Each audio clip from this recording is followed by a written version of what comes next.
May faith healer sa Batangas na ang paraan ng panggagamot, kakaiba. Kaya niya raw palakarin at pagsalitain ang mga na-stroke na pasyente sa paghatak lang ng kanilang dila.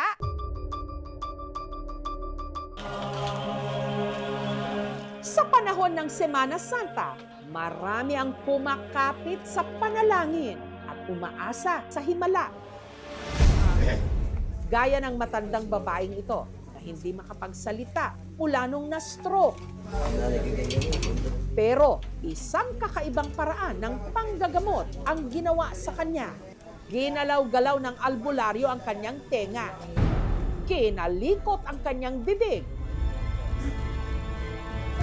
At hinila-hila ang kanyang dila. Ilang sandali lang. Guwapo. Wapo. Maganda. Maganda.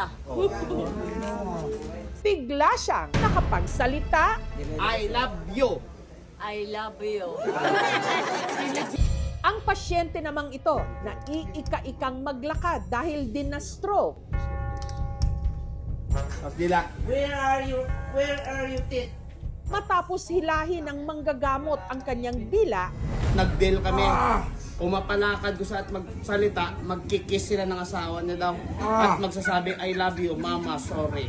Ayun, tuloy-tuloy pagaling mo, maging maayos ka karamdam mo, biglang lakas at tos mahabang buhay. at dasalan, Pangalan ng asawa mo? Maria Cristina. Oh. Galing. hindi lang daw nakapagsalita. Tayo nga. Kailan mo pa ito naging anak na? Oh, lakad. Himala pang nakapaglakad ng hindi gumagamit ng tungkod. Ano ma'am, kanina makaganyan sa hindi. Oh, ano sabihin mo sa kanya? Okay na. No. Love you. May kasamang First treatment pa lang yun, nakalakad na. Ang nagpapasalin-salin dila ngayon na may kakayahang magpagaling ng mga na-stroke ng isang albularyo, Pangalan? Dante. maituturing nga bang milagro? Librado. Librado. Oh, yun.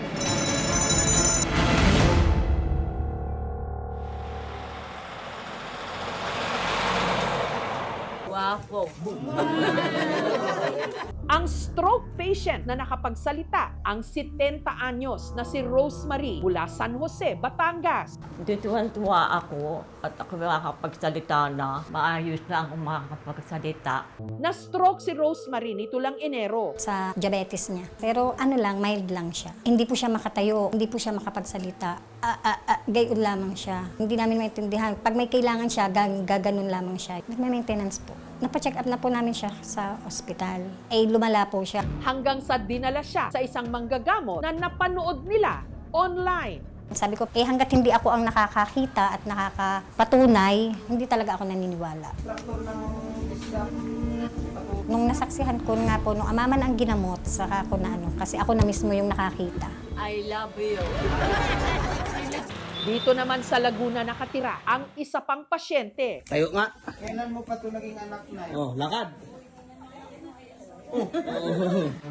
Ang mister ni Maria na si Gilberto na na-stroke daw nito lang nakaraang buwan. Inabot ng 234 yung blood pressure niya. Hindi talaga siya makalakad, no? Yung words niya, hindi talaga niya mabigkas. Dahil kapos, hindi raw nila naipagpatuloy ang gamutan ni Gilberto sa ospital. Manalangin, aayos ka pa. Sa halip, lumapit sila sa albularyo na nag-viral. Pangalan? Boy. Oh. Pangalan ng asawa mo? Maria Cristina. Oh. Galing. Nakapagsalita na po ako. Pinalakan niya ako. Tayo nga. Kailan mo pa ito naging anak na? Oh, lakad. Nagulat ako eh. Nung pagtayo ko, nakalakad ako. Hindi na ako ninalayan. Diba? Hindi man diretso totally, pero yung dating baluktot, makakapagsalita talaga. Ang manggagamot na di umano nakapagpagaling sa stroke patients na sina Rosemary at Gilberto, si Ken na nagpapakilala bilang Warrior of God.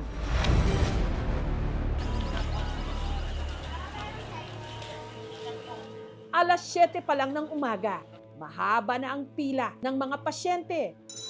Sa bahay ni Kent sa Batangas, karamihan sa mga nakapila na stroke. Na mild-stroke po kasi yung asawa ko. Nakikita ko lang din po sa online. Kaya yun, sumubok din po ako. Subok lang kung may gumaling. Hindi naman masama maniwala eh. Diba? Sa dami ng pasyenteng gustong magpagamot kay Kent, inilista nila ang mga pangalan sa logbook. Melissa! Pasok po. Telma! Pagpatak ng alas 9 ng umaga, lumabas na ang kanilang pakay, ang manggagamot na si Kent. In the name of the Father, of the Son, and the Holy Spirit. Amen. Manalangin sa Panginoon Diyos, may mayos ang lahat.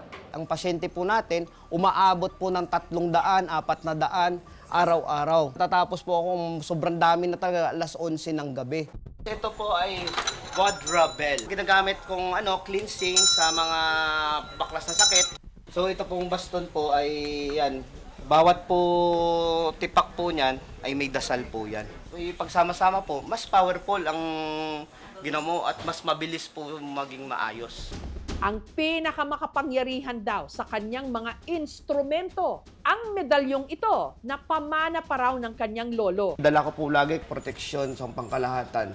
Kabilang sa mga pumila nung umagang yon, ang lolo't lola ni Zik na sina Marino at Lisa na parehong na-stroke. Almost 3 weeks na po siyang na-stroke. Kasi problema ko, ma'am, na makalakad ako. Kasi kung hihintayin pa namin yung therapy niya, baka biglang lumala. Kaya nag-take risk po kami pumunta rito. Unang sinuri ni Kent si Lolo Marino dahil hirap siyang maglakad, inakay pa, papasok. Okay, 1, 2, pangatlo.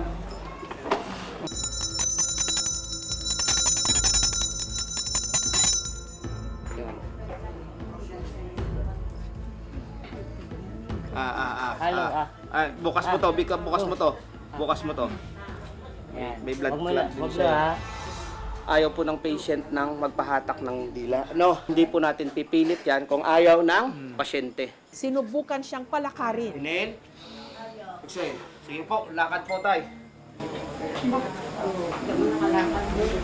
Yun po. So kanina po, hindi po yan makalakad ng walang alalay at tungkod.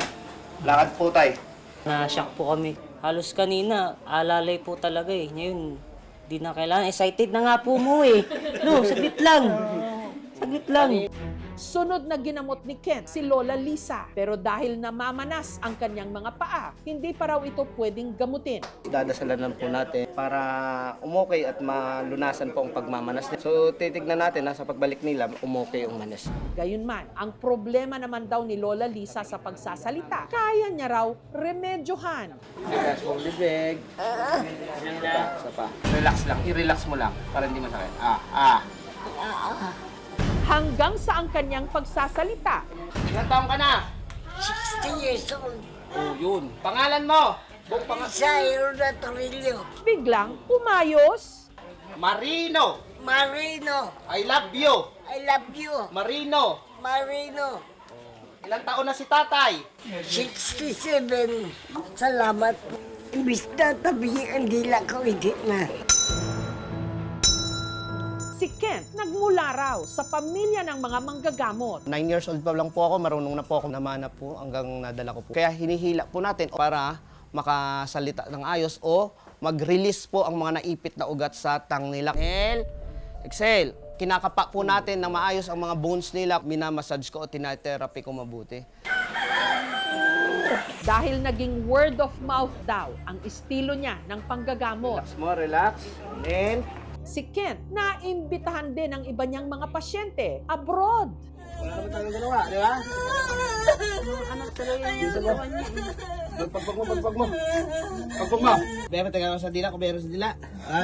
Grabe. Tagal.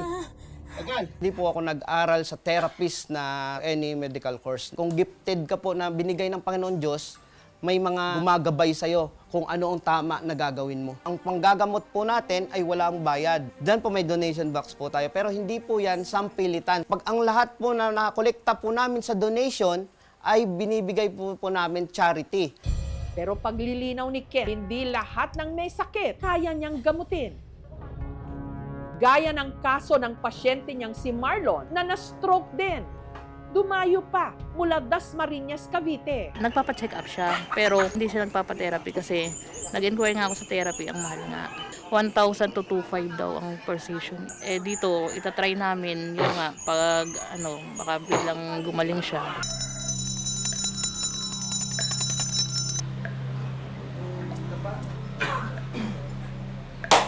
Pero matapos hila-hilahin ni Ket ang dila ni Marlon, Gwapo! Gwapo! hindi pa rin ito nakapagsalita. May damage po siya sa papunta sa brain niya. Kahit hilahin natin itong hilahin ng dila, hindi po ito makakapagsalita kasi maaayos naman po yan, pero sequence po o set by set po. Wala pang nabago. Kahit wala pang kasiguraduhan, babalik pa rin kami. Ngunit posible nga bang magamot ang mga taong na stroke sa pamagitan lang ng paghilot at paghila sa dila? Labas mo nga dila mo. Yun, umaba na.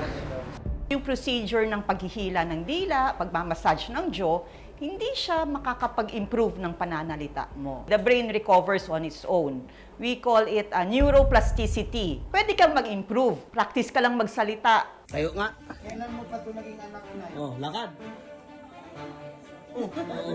Yung massage, I really doubt na it will cause a big improvement on walking. Na baka parang na-boost lang yung isip nila na you're healed or you're cured, maglakad ka na, magsalita ka na. So parang placebo, pero yung real recovery ng stroke, hindi siya in an instant. Paalala ng mga eksperto, ang pamamaraang ito, napaka-delikado. Kasi yung tongue natin, maraming blood vessels yan, madaming nerve. Pag nahila mo ng malakas, pwedeng mag-bleed, pwedeng mamaga yung tongue, o yung mga nerves ma-deactivate, hindi ka na makakalasa. And sa paghihilot naman, if you don't know the anatomy, pwede kang magka-dislocation, fracture, muscle inflammation, injury. Kung gusto mong mapabilis yung recovery sa stroke, maganda ring mag-consult sa physical therapist, sa speech therapist. Respeto din po tayo sa mga doktor po natin at sa mga eksperto natin kasi pinag-aralan din po nila yan. Pero ako bilang isang faith healer po, alam ko po at sapat na po sa akin ang gabay ng Panginoon Diyos. Poverty may be one because of the notion na iniisip nila mahal magpa-ospital. Kung limitado man ngayon ay unti-unti nating palalawakin ang serbisyong medikal, lalo na sa rehabilitation. Ngayong Kwaresma, kung kailan marami ang naghahangad ng milagro. Lakad. At kumakapit sa kanilang pananampalataya, umaasa ang marami na balang araw ang ating kalusugan hindi na kailangang iasa pa sa himala. I love you. I love you. Thank you for watching, mga kapuso. Kung nagustuhan niyo po ang videong ito, subscribe na sa GMA Public Affairs YouTube channel. And don't forget to hit the bell button for our latest updates.